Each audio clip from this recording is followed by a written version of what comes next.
noivo, sai-lhe ao encontro. Senhor, fale conosco, que não seja eu quem fale, mas que seja o teu Espírito falando aos nossos corações, nos instruindo e pregando a cada um de nós em nome de Jesus.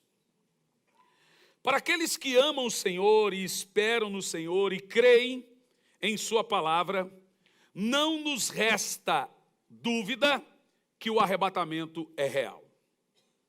Jesus declara que uma de suas principais missões na terra e dos seus discípulos era que eles trabalhassem a ideia de que haveria ressurreição no último dia. Agora, uma observação. O último dia que a Bíblia menciona aqui sobre a ressurreição do último dia, não fala do último dia da humanidade na história, mas fala do último dia da presença da igreja aqui na terra, que é o arrebatamento.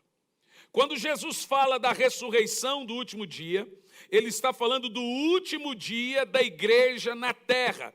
E o último dia da igreja na terra é o dia do arrebatamento da igreja. Em João 6,38 diz: pois desci do céu, não para fazer a minha vontade, mas para fazer a vontade daquele que me enviou. E essa é a vontade daquele que me enviou, que eu não perca nenhum daqueles que ele me deu, mas o ressuscite no último dia. Mas de acordo com os pregadores aí, quem é o centro da vontade do coração de Jesus é o homem. Mas Jesus disse que o centro da vontade do coração dele é o Pai. Ok? O texto aqui menciona que Jesus promete que cada crente que morra, ele será ressuscitado no dia do arrebatamento. Funciona mais ou menos assim. Quem não tem Jesus morre uma vez, nasce uma vez e morre duas vezes.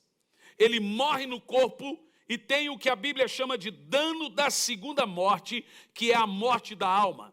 Quem tem Jesus nasce uma vez e só morre no corpo. Ele não tem o dano da segunda morte, a alma dele é eterna.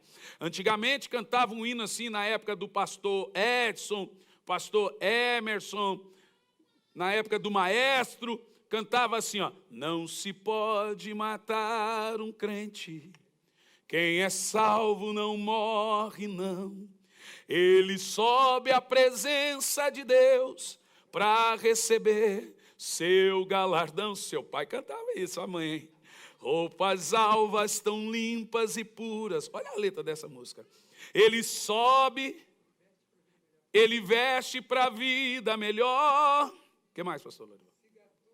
Segue tudo por amor a Cristo, para viver em um mundo melhor. Melhor é o crente, é o coro.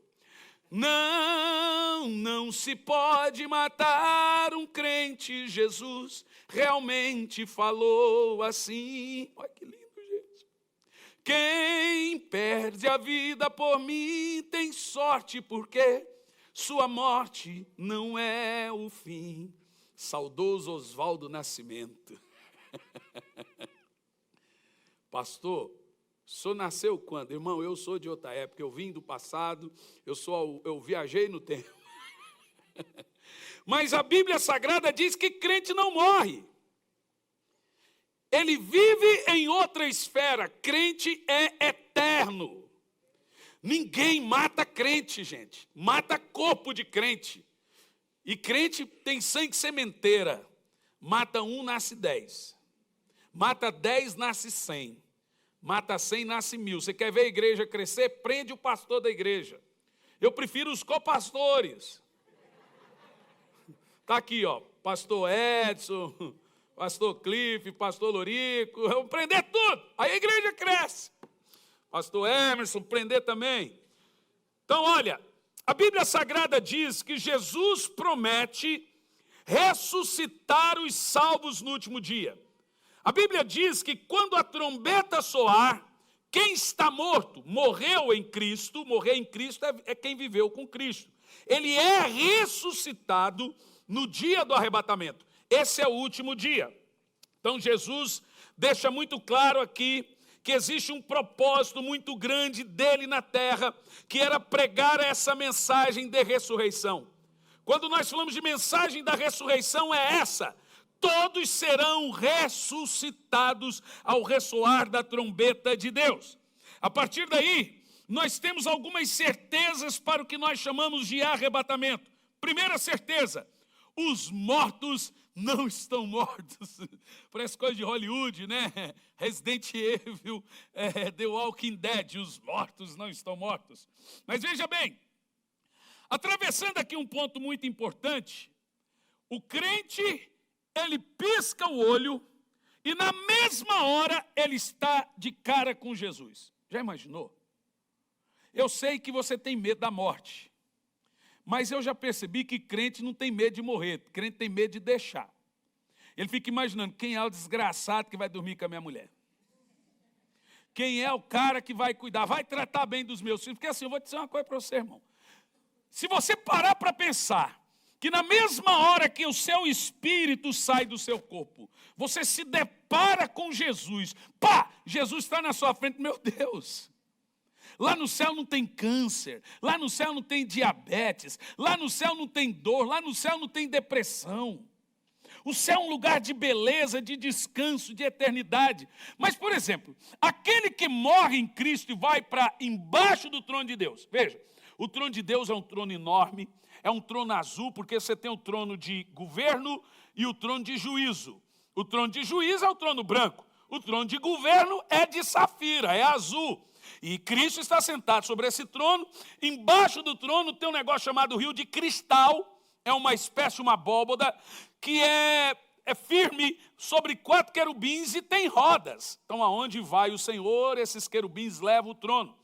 Esse trono ele é tão grande que a Bíblia fala que embaixo desse trono estão as almas dos salvos. Eles estão inconscientes? Não, eles não estão inconscientes. Eles estão dormindo no pó da terra, como a adventista sugere? Não, eles não estão dormindo no pó da terra. Eles estão conscientes.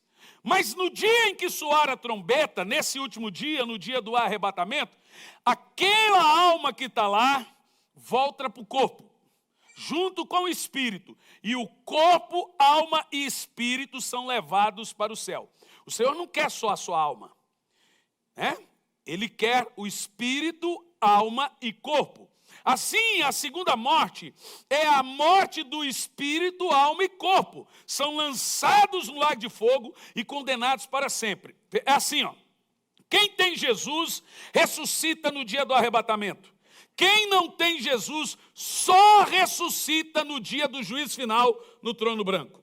Aí ele passa milênio, passa tribulação, passa tudo e ressuscita para juízo eterno. É quando os anjos recolhem, o mar dá aos mortos, a terra dá aos mortos, e eles ressuscitam para juízo eterno, e aí o espírito, alma e corpo são lançados no lago de fogo. Vejamos um relato muito parecido, mas que já ocorreu em Mateus 27, 52, quando Jesus ressuscitou, diz assim: os sepulcros se abriram, os corpos de muitos santos que tinham morrido foram ressuscitados. E saindo dos sepulcros, depois da ressurreição de Jesus, entraram na cidade santa e apareceram a muitos. Você já imaginou? Jesus ressuscitou e um monte de morto ressuscitou também e voltaram para suas casas. Você até é besta, eu mato ele de novo e volta para o sepulcro. Imagina a mulher que já estava casada. Cara, eu fico imaginando o pepino que foi esse dia. O cara chega lá em casa, Jesus ressuscita. Olha, o texto diz que muitos mortos ressuscitaram também. O que nós estamos vendo aqui? Na sua morte, ressurreição, Jesus está dando uma degustação do que vai acontecer. Gente, é espetacular. É fato que os que morrem em Cristo não estão mortos. Em João 11, 25 diz assim: disse Marta a Jesus: Senhor, se tivesse aqui, meu irmão não teria morrido. Mas sei que, mesmo agora, Deus me dará tudo o que pedis. Disse Jesus: o seu irmão vai ressuscitar. Marta respondeu: eu sei que ele vai ressuscitar na ressurreição do último dia. Jesus já vinha pregando isso. A Bíblia manda, e a mensagem de ressurreição está em Hebreus 1,6, como um dos pilares do cristianismo. Cristianismo tem que pregar que crente ressuscita no último dia. A Bíblia chama isso de grande esperança. Essa é a pregação da ressurreição. Hebreus 1, versículo 6, vamos ler que essa mensagem da ressurreição, ela está junto conosco e é um pilar doutrinário, como é arrependimento, como é os batismos, como é um monte de outras coisas. Vamos ver. Hebreus, desculpa, eu falei o quê? 1 e 6. Hebreus 6 primeiro, perdão. Gente, acordar essa hora, sempre, e ter cabeça ainda é um desafio para qualquer um, viu, gente? Sendo assim, considerando conhecidos os ensinos básicos a respeito de Cristo, prossigamos rumo à maturidade, sem abandonar, lançar novamente o fundamento. O que é igreja? Igreja não pode jogar fora esses fundamentos. Arrependimento de atitudes inúteis que conduzem à morte. Pregamos arrependimento aqui? Responda, irmãos. Fé em Deus. Pregamos fé em Deus? Continua. Instrução acerca dos batismos, no plural, batismo nas águas, batismo com o Espírito Santo. Pregamos isso aqui? Imposição de mãos. Pregamos isso aqui? Toda quarta a gente impõe a mão na cabeça de todo mundo. Ressurreição dos mortos, estamos falando hoje, e do juízo eterno.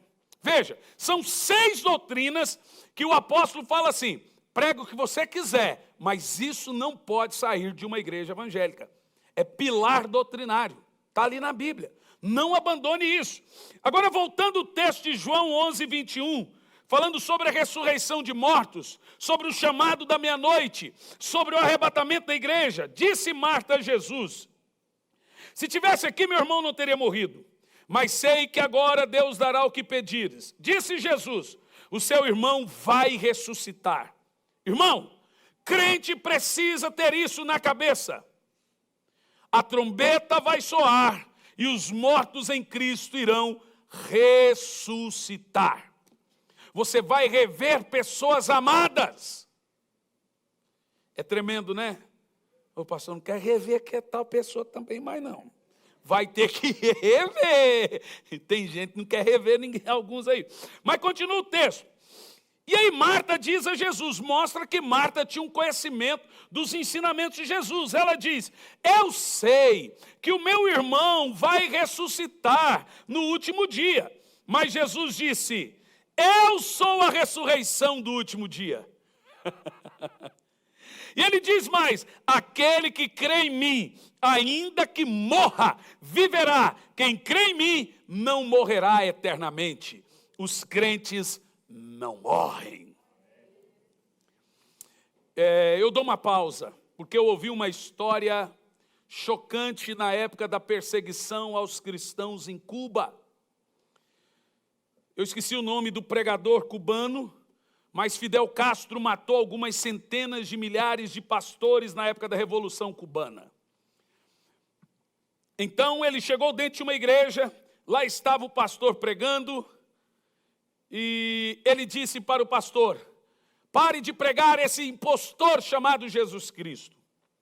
Se você continuar pregando sobre esse impostor, todo mundo aqui vai morrer.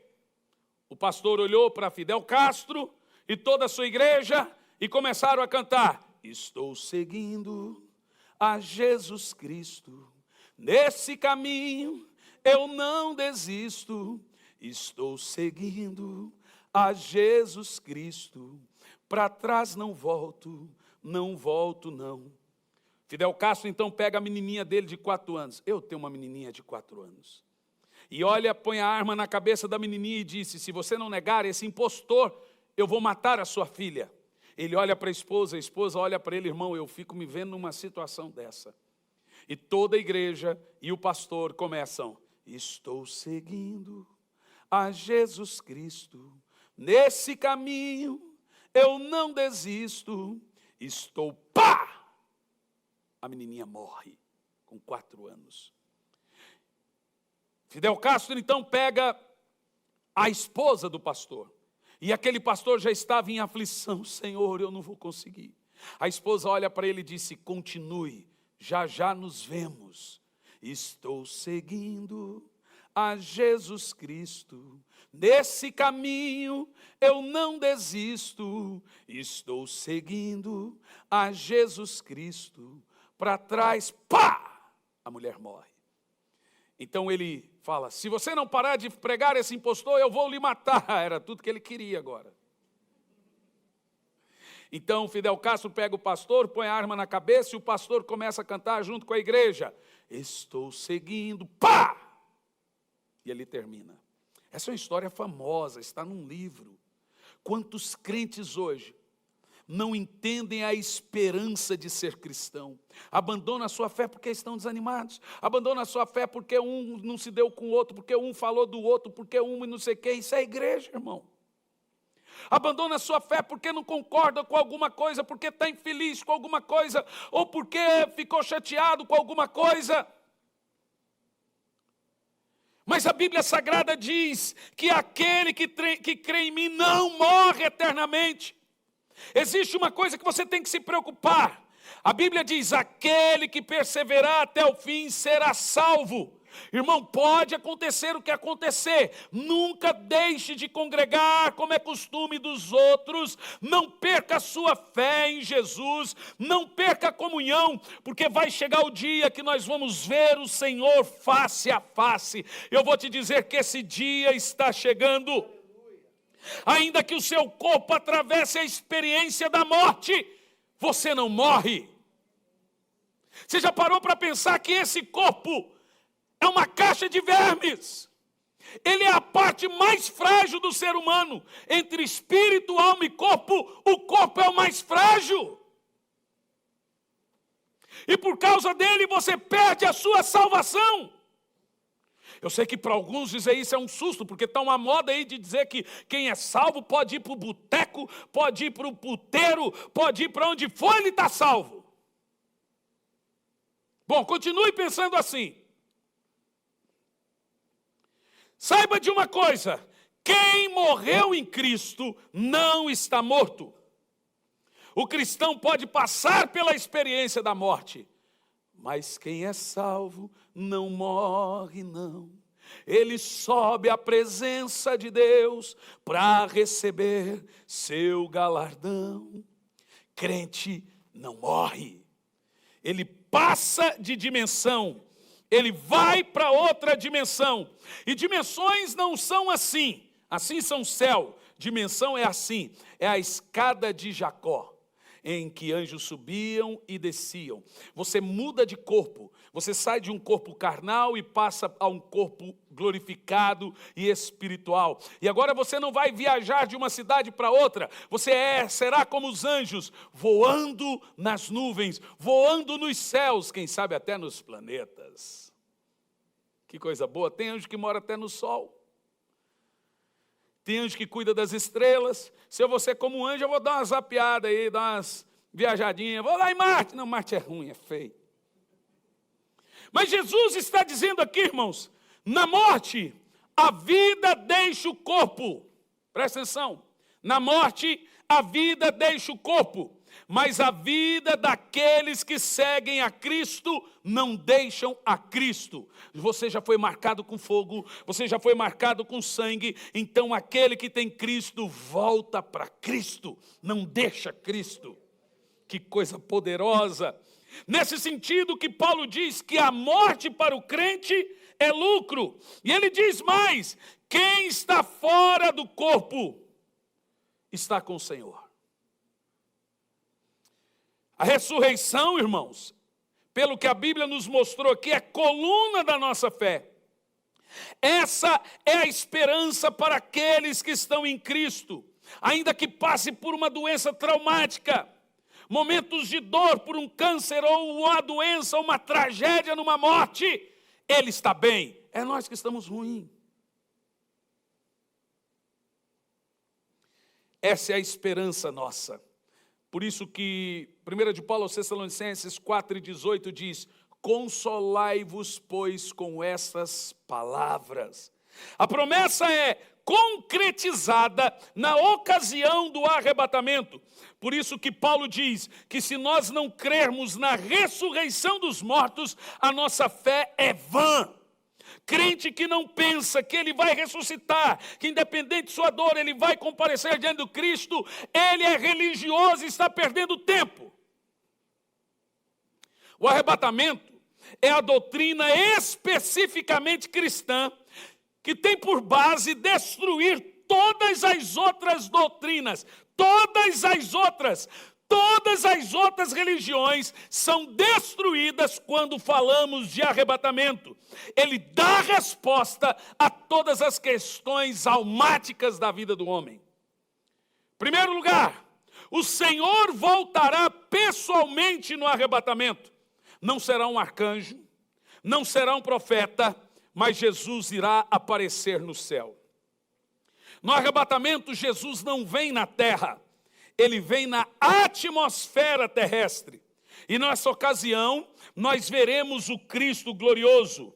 1 de Paulo aos Tessalonicenses 4,16. O próprio Senhor descerá do céu. Pode pôr 4,16. E os mortos em Cristo ressuscitarão primeiro. Depois nós, os que ficarmos vivos, seremos arrebatados. Em Atos 1:9, diz assim, tendo dito Jesus essas palavras, foi levado às alturas, enquanto eles estavam olhando, uma nuvem o cobriu da vista deles. E eles ficaram com os olhos fixos no céu, enquanto ele subia. De repente surgiu 2 homens, diante deles vestidos de brancos, e lhe disseram, 2 anjos, varões galileus, o que vocês estão olhando para o céu? Esse mesmo Jesus que viste subir, voltará da mesma forma que viram subir. A igreja tem que ver isso, em uma promessa que Jesus vai voltar. A Bíblia diz que ele vai voltar, esse mesmo Jesus vai voltar pessoalmente. Sim, o mesmo Jesus que você viu subir. A palavra no grego é parousia, ou seja, do jeito que ele subiu, da mesma maneira ele vai retornar no mesmo lugar. O nosso Senhor está voltando. Aleluia. Em segundo lugar, a palavra de ordem. 3 coisas devem acontecer no dia do arrebatamento. A primeira delas, a palavra de ordem. A segunda delas, a voz do arcanjo. E a terceira, o soar da trombeta. Vamos à primeira, a palavra de ordem.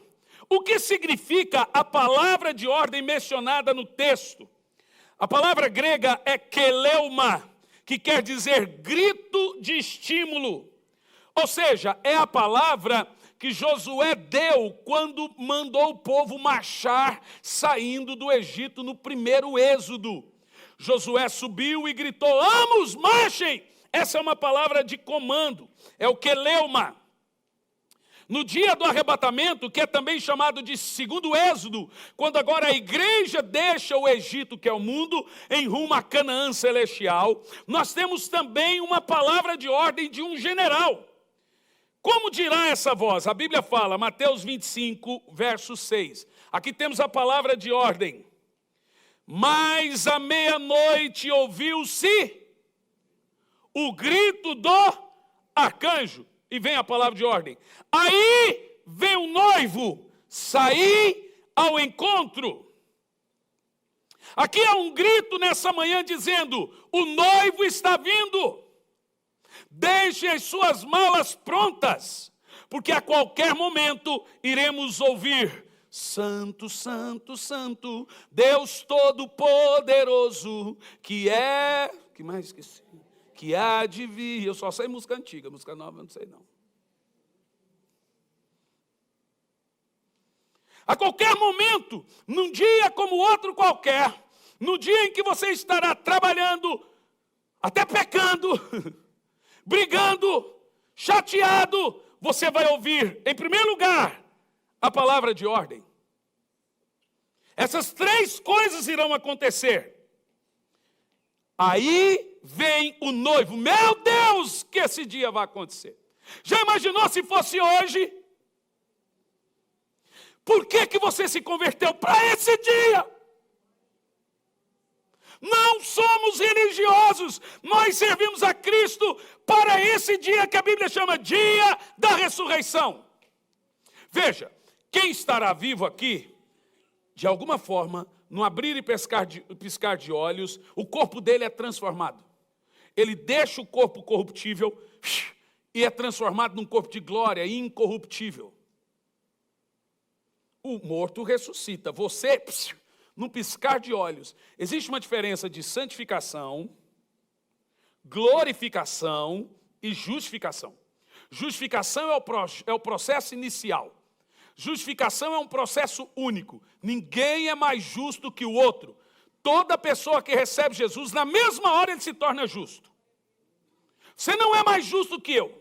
Todo mundo é justo igual. Tem gente que é menos santo, tem gente que é carnal, mas ele não é mais justo. Porque a justificação é um ato irrepetível. É um ato que começa no céu, não aqui. Justificação não é perdão. Romanos 5, verso 5. Tendo agora, pois, sido justificados pela fé, tende paz com Deus. Acabou. É Ele que justificou você. É um ato forense que acontece no trono, não acontece na terra, acontece lá. Não tem a ver comigo, tem a ver com Ele. Isso se chama justificação. Ninguém é mais justo. Segundo, santificação. Aí é um processo.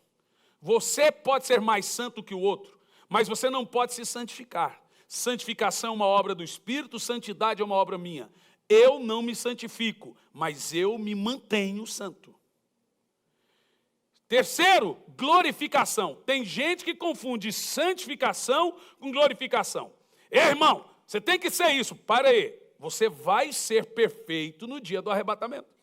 Aí você vai ser glorificado. No dia do arrebatamento, até aquele dia você vai ter imperfeições. Porque a gente peca até quando a gente não peca. A gente peca até dormindo, gente.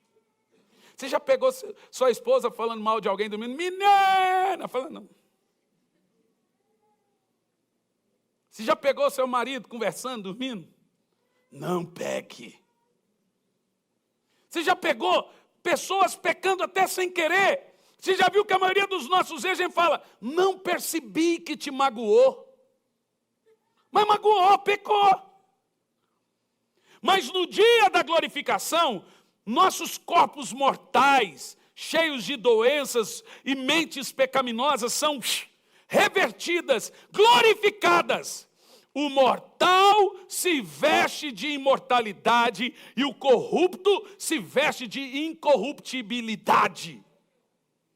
No dia que a trombeta soa, isso é chamado de glorificação. Aí você será de fato perfeito, parecido com Jesus. Aleluia! O chamado da meia-noite é o chamado que toda a igreja deve ficar atento. É o clamor para a igreja. É o clamor de Noé dizendo, entre na arca, vai chover.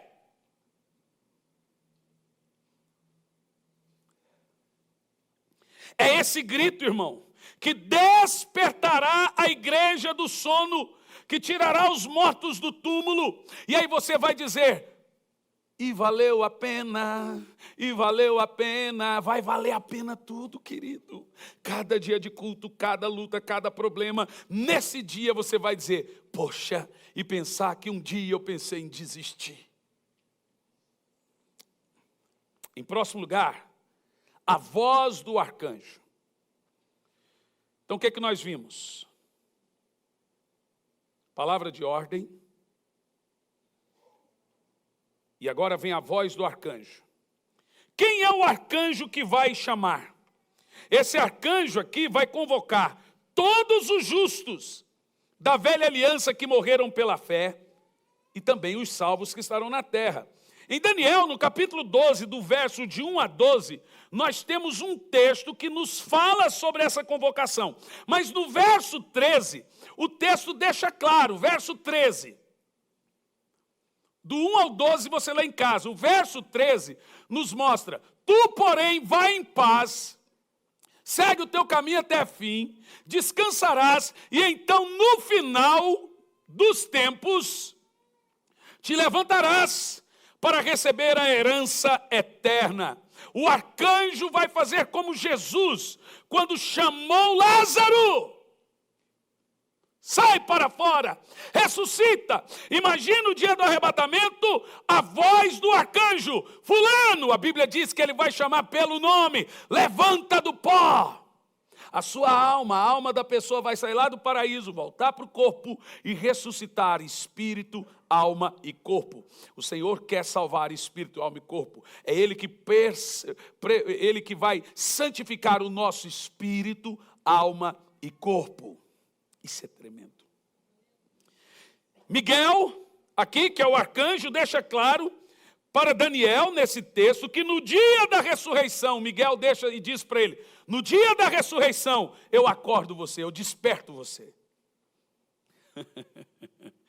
Essa é a voz do arcanjo que vai despertar Abraão, Isaac, Jacó, Daniel, Ezequiel, Isaías. No dia que a trombeta soar, a Bíblia diz que nós vamos subir e vamos nos encontrar nas nuvens. Quando você chegar nas nuvens, lá você vai encontrar, antigamente cantavam assim, ó: lá verei meu pai, lá verei minha mãe, lá verei Isaac, Jacó.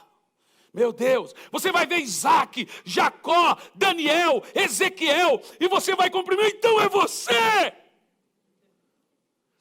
Esse dia é o dia da ressurreição, é uma festa da igreja, é o ápice da sua conversão, é quando você vai se encontrar com Paulo, com Pedro, com todos, e vai ser um abraço, uma alegria, e de repente todos vão olhar ao alto. Põe para mim em 1 Tessalonicenses 4:16, e lá do alto vem Jesus recepcionar a todos os salvos da ressurreição. Pois dada a ordem, com a voz do arcanjo e o ressoar a trombeta de Deus, o próprio Senhor descerá dos céus e os mortos em Cristo ressuscitarão primeiro. Continua.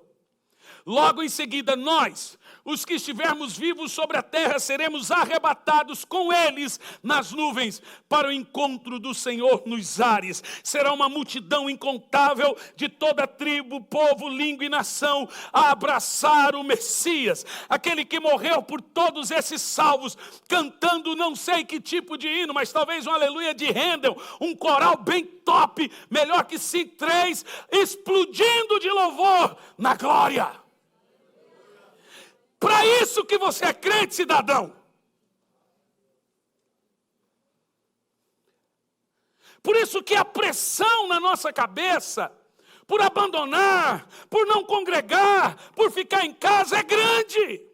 Porque o diabo sabe que existe uma esperança no coração do salvo em encontrar o seu amado Jesus nas nuvens.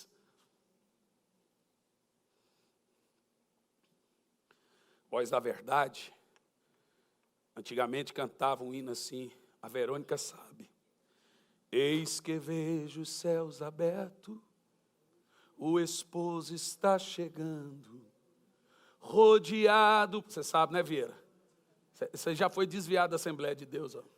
Revestido de esplendor, nunca vi tanta beleza, ele veio ao meu encontro, rodeado por seus anjos. Não, como é que é? Não, rodeado por seus anjos, revestido de esplendor, estou pronto para subir. Agora esqueci, Vieira. Como é bom encontrar esses crentes. Isso aí. Ê, Valdir, vocês são velho de igreja, Valdir. Posso ver Jerusalém, entrei na sua nota agora. Estou pronto para subir, esse mundo deixarei, pois já tenho um novo corpo, posso ver Jerusalém. Meu Deus, se os crentes soubessem que nós somos crentes por causa dessas coisas, não é por outras coisas, nós somos crentes porque nós sabemos que está chegando a hora. Marcos Nascimento dizia, está chegando o dia, está chegando a hora, a igreja está unida, em breve vai embora. top, né, cara? Isso é melhor que o Wesley Safadão.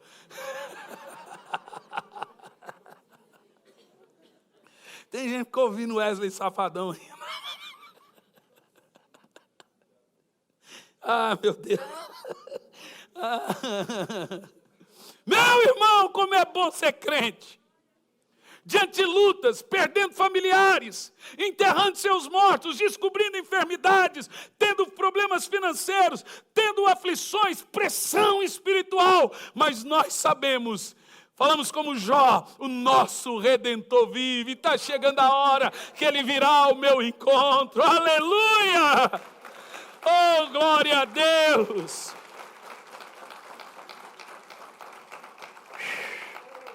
Em último lugar, a certeza, o soar da última trombeta. Diga isso. Antigamente tinha isso aí foi muito forte, depois você vai no YouTube. Eu era criança, tinha uma fitinha que a minha mãe tinha chamada A Última Trombeta. Era uma visão de um pastor sueco, que ele teve do arrebatamento. Gente, é chocante. Tem no YouTube, eu vi esses dias, se chama O Soar da Última Trombeta. Eu era criança, eu ouvia, eu ficava tão maravilhado. E aí a filha, e ele detalha como se fosse uma dramaturgia, que é uma menininha, a mulher chega em casa, e ela estava desviada, mas o marido levava os filhos na igreja, e ela chega em casa e a família toda é arrebatada. E ela chega e pega a Rutinha sumindo. Aí eu tenho uma irmã que chama Ruth, e ela fala, Ruth! Onde está você, Ruth? É claro que o dublador era de Curitiba, né?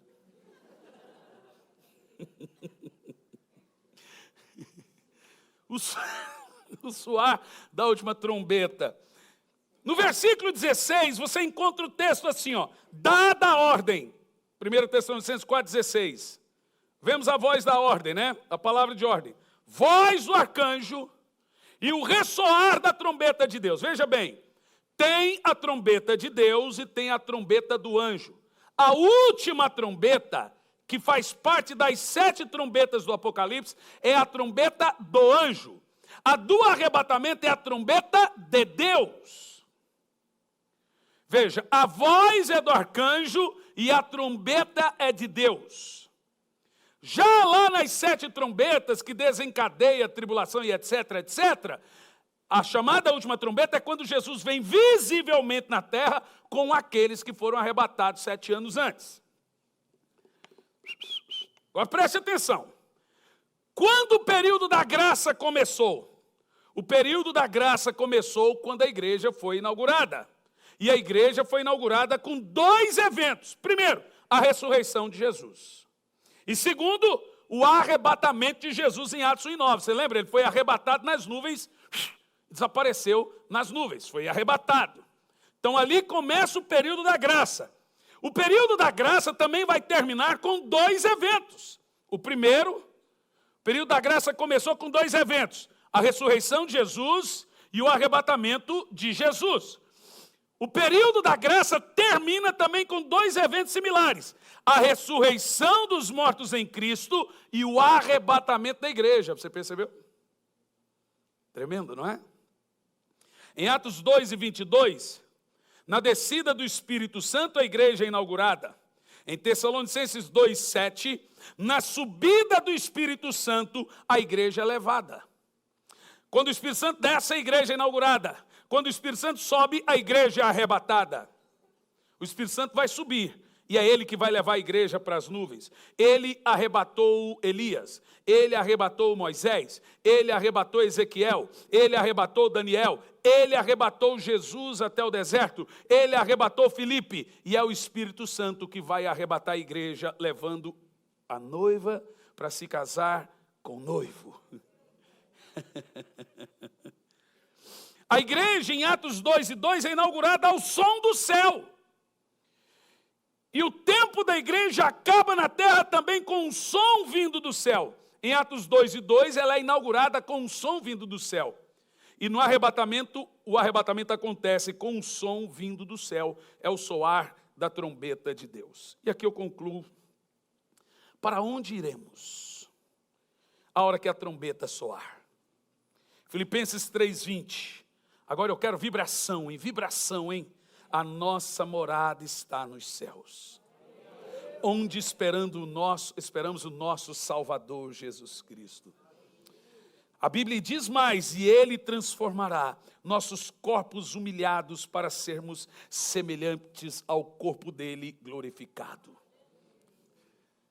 Não vos turbe o vosso coração. Credes em Deus, credes também em mim. Na casa de meu Pai há muitas moradas. Se não fosse assim, vou-lo teria dito, pois vou para o Pai, preparar-vos lugar, para que onde eu estiver, vós estejais também. Aleluia. E Paulo diz: a nossa morada está nos céus. Quem aqui vai para o céu? Quem vai ficar feliz quando Jesus voltar? Eu não vou não, eu vou subir feliz. Fique esperto, crente! Então o que é arrebatamento?